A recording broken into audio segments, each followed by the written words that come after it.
Okay, at the end of the last video, I had a little bunch here of 2667s for a suggested turbo value for injecting 70 milligrams.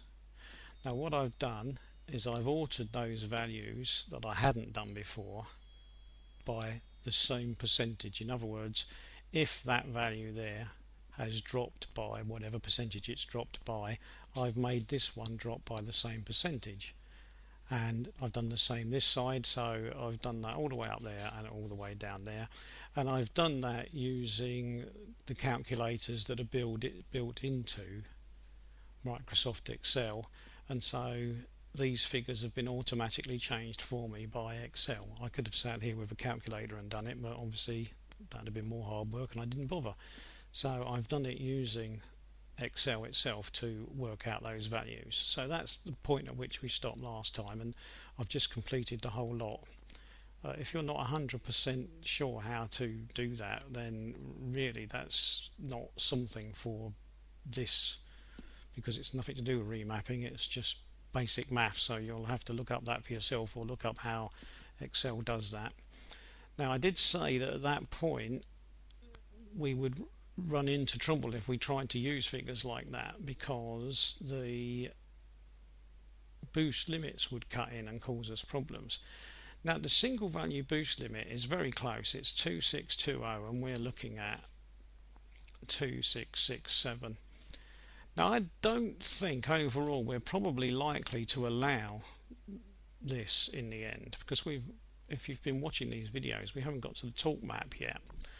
So what I'm going to do is I'm going to guess that should we change this value to a new value, so I'll just put in there new.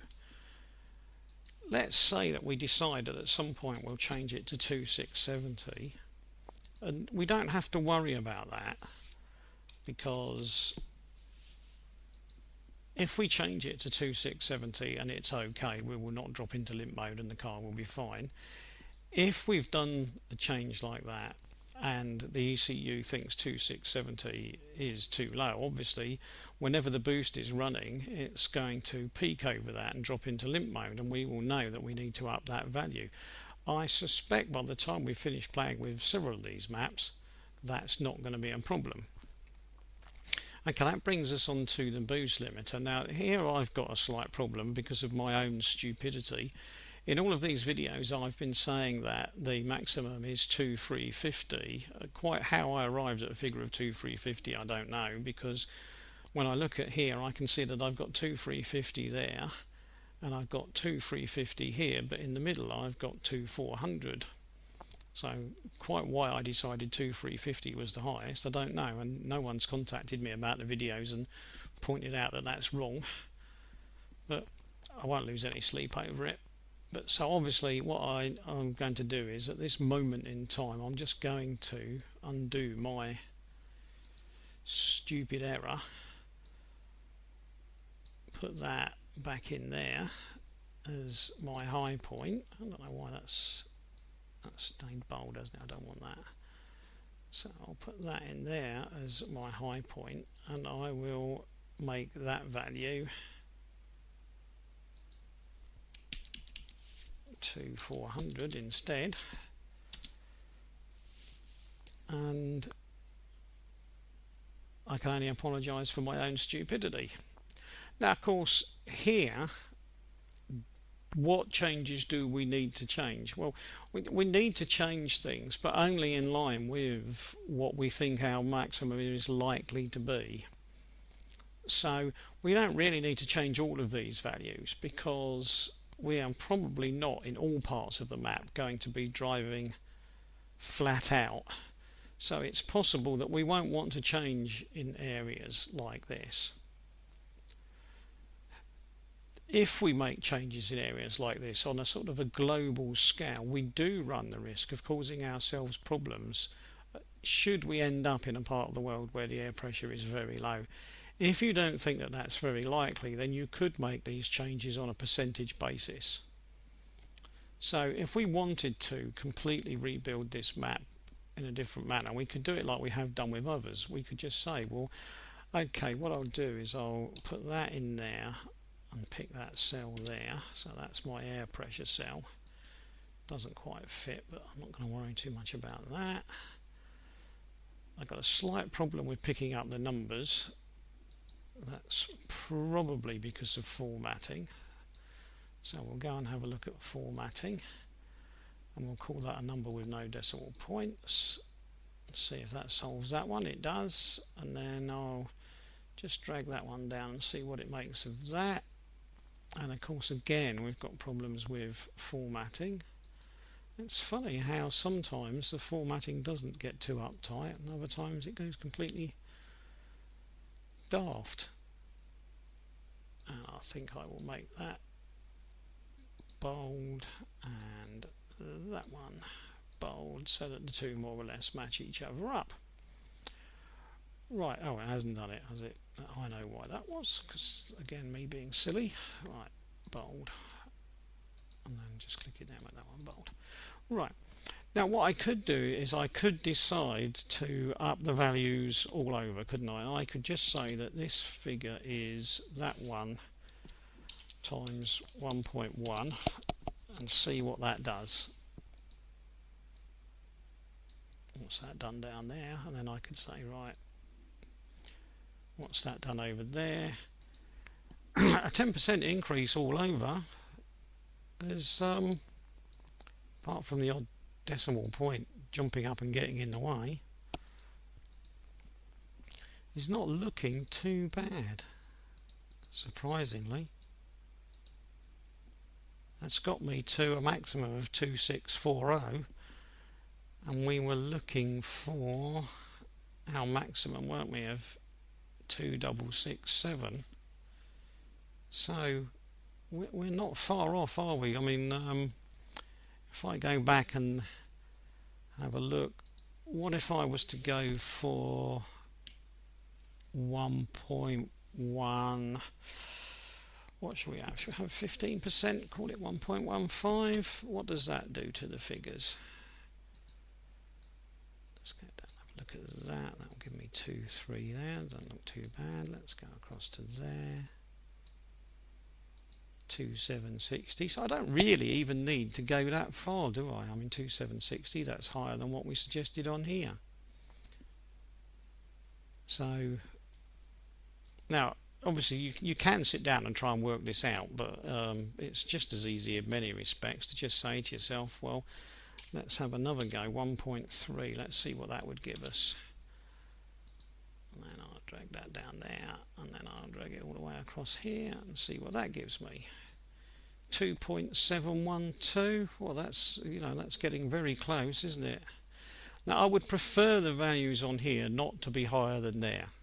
So if I can't find a value that I'm happy with, I may go back and change the maximum boost to make it a little bit higher.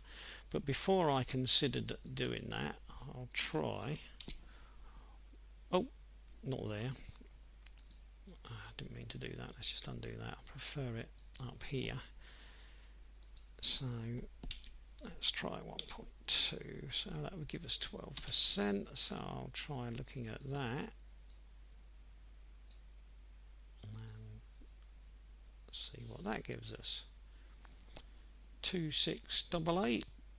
I don't think we're going to get much closer, are we, without me making really silly changes up there. So 2688. So that's not bad. I think I could live with that. And then all I need to do is say to myself, well, this is a personal preference. I don't like to see that number less than this one.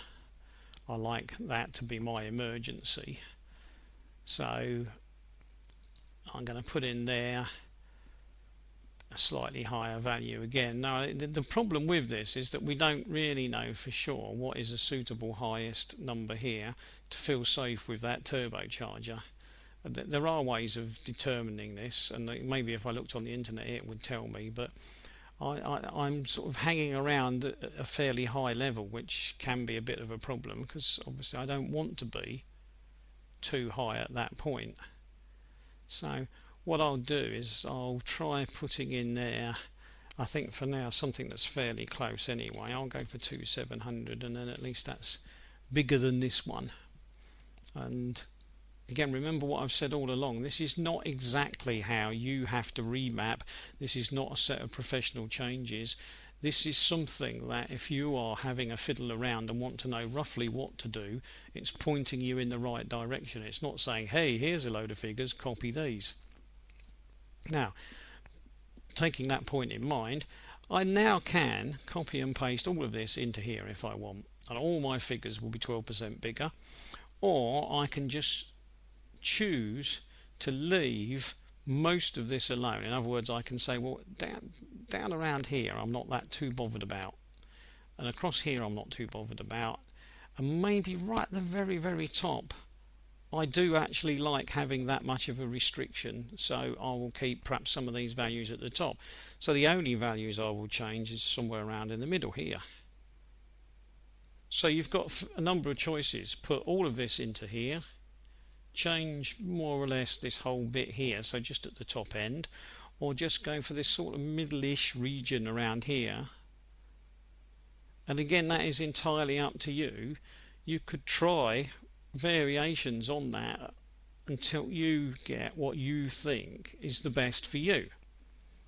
And of course, were you having this professionally done at a rolling road, they might well suggest that to you. They might well say, right, we're just going to make some changes and then we'll see what that's like, and then we'll make some more changes and see what that's like.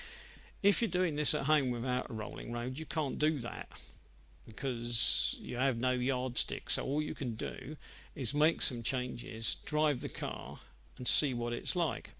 Now again, all of this you can't actually do yet, because even if you've put all this information into the limiter and you've changed the limit value in the map, we still haven't got our boost map finished, because all we've done is talked about an extra column, but you can't have an extra column. You need an extra column in here, which we haven't got.